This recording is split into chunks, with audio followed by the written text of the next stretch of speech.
just felt like I needed to just kind of share a recent testimony in regards to, can you see me? There we go. In regards to mental health and my relationship with God. Now, I can't tell exactly when this all started. I want to say about maybe May, maybe a little earlier. So I think in May, I just started feeling like something was missing again. And the last time I felt that was like right before I had a major revelation, and something changed in me. God changed something in me. And I found the Sabbath, and I found a amazing church that just watered me. They were amazing. They are amazing. I'm actually going to be going this weekend because I feel like I need that communion for sure. But so I just started just kind of reading the Bible again, and kind of trying to get my mind on straight. But I was just having a very, very hard time at home dealing with just everything I had to do, the garden, the animals, I mean, just everything, making sure things were cooked, clean, just regular life. It was just all too much. But I'm watching people with 7 kids on YouTube, dealing with everything, laundry, and keeping a clean house, and making videos, and so that made me feel even worse. Nothing against everybody who has successful lives like that, but I just knew that I wasn't going to be able to have that. I mean, I have a messy house, I have a messy brain, and I was just stuck. And so I put on the YouTube Facebook group for Roots and Refuge that I was just overwhelmed. I can't handle this. How do y'all handle this? And I had 100+ comments on that post within the first hour. It was amazing. I did not expect to be so unalone in this. So unalone. And so many people deal with this kind of thing. And so I was looking through the comments, and I found the name Mel Robbins. And so I looked up Mel Robbins, and she has this technique to just do it pretty much. It's 5, 4, 3, 2, 1. You don't think, if you have a bad thought, 5, 4, 3, 2, 1, change it, put the new thought in there, and then you just get up and do it. So just silly little things like washing the dishes. I would procrastinate until the sink was sky high.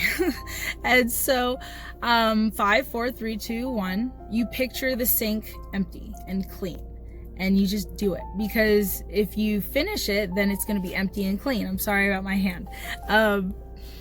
But that really helped me. I started getting up on time. I started getting up and not caring about how I felt, and just doing it. And I got up, I did my chores, I watered the garden, I did everything.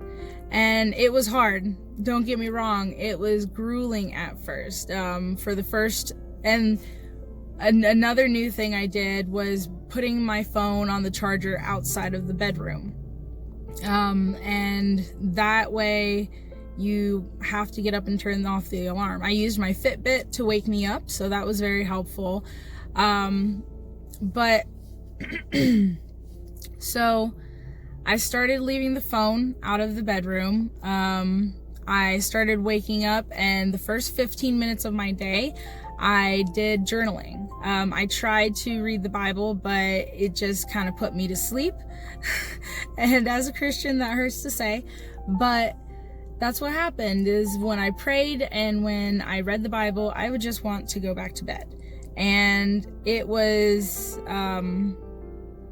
pretty much just journaling at first, and the journaling really helped. I used the 5-second journal, which was it was like $20, which is more than I usually will spend on anything, and I just felt like I really needed that help.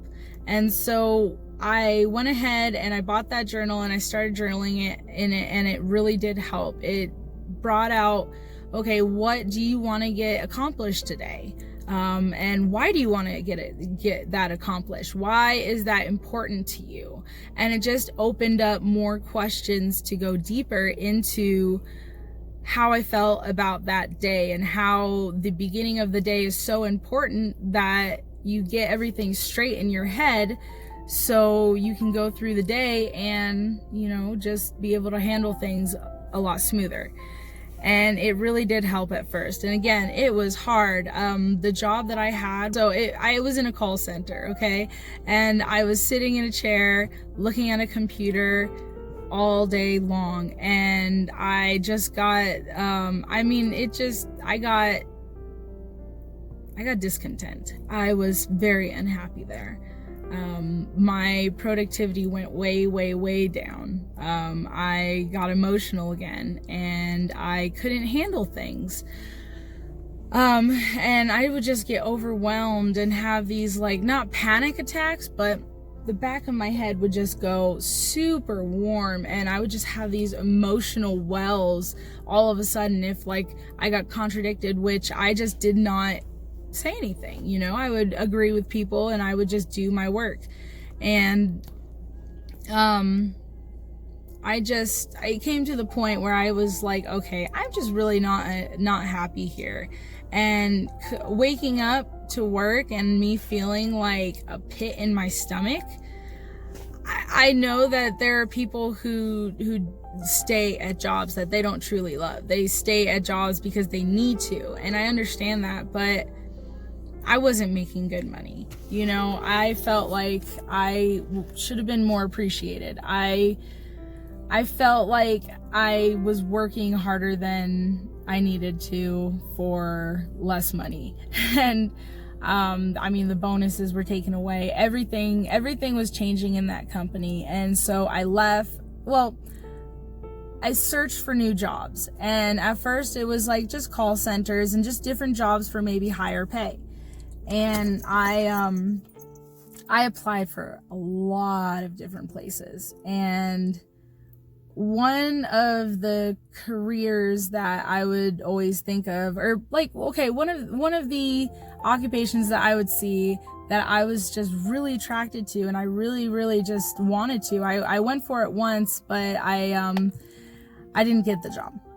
But I wanted to be a leasing agent, and so I applied for a few places. One was to be a realtor, and I turned that interview down because I don't want to be in real estate, and being a realtor, that is just way too much stress for me.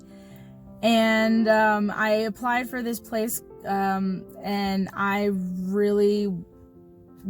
didn't think that I was going to even get a call. I didn't think my application was going to be looked at.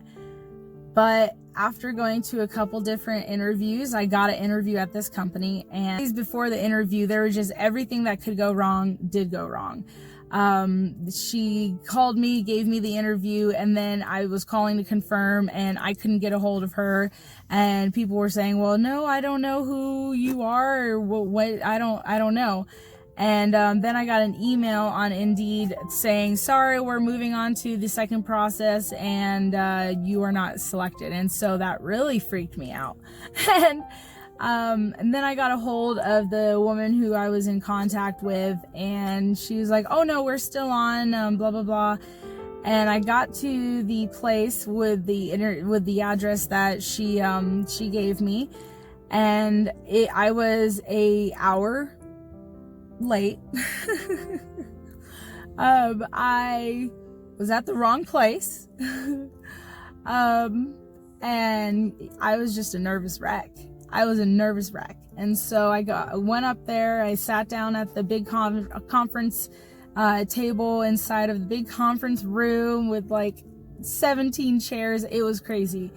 And I sat there, and all of a sudden I felt this feeling in my stomach and the heat behind my neck, and I started to panic. And then all of a sudden I said, nope, 5, 4, 3, 2, 1. You're good. You studied for this. I had pages and pages and pages. I pretty much copied the whole website inside of my notebook just so I would be ready for this interview. And let me tell you, I rocked that interview. That fear was gone. 5, 4, 3, 2, 1, it's gone.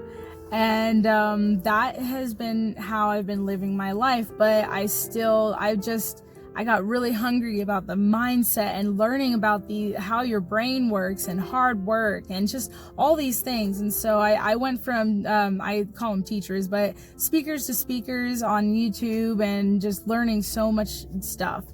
And I ended up finding a really great teaching on re-imaging God.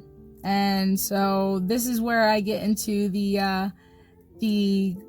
godly side, I guess. I don't know, not godly, but the relationship side.